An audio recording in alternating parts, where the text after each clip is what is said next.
Hey everybody, it's Neil and I want to show you guys what I have here. It's kind of opened already, but what it is it's a hose for a CPAP machine. And so, let's see, oh, it's got a rubber band on it. But so this is what it looks like here. It's got another rubber band on it. And I was like, why is it not flexible? But here we go. So we got the flexing of it now.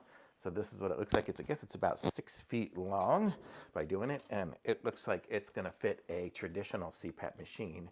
It's not going to fit what I have here, but I'll show you what I have here. I have the little ResMed mini thing, and it's got a little proprietary little adapter dealie there instead of the traditional one. So I'm not going to be able to plug it into mine currently, but if you look at it, the hose looks nearly the same. So it's like the same kind of hose and everything like that, which is good. It's a nice hose.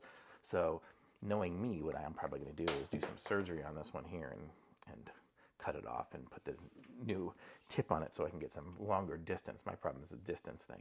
And then this side here hooks up onto your traditional CPAP mask.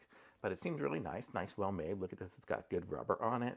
And this one here's got the good clip on it, and it's got the little chip there too for the electronics for that part of it, so it knows. Basically, I think it just tells it that it's plugged in, so you know if there's air.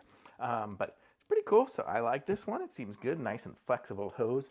And so if you need a replacement hose, which everybody does eventually, it seems like a good one to me. And it's not, you can hear when I'm doing this, it's not like our big crunchy plasticky sound. So it's kind of nice that it's got a good sound to it. So hopefully it won't wake you up. So cool, thumbs up for me on this.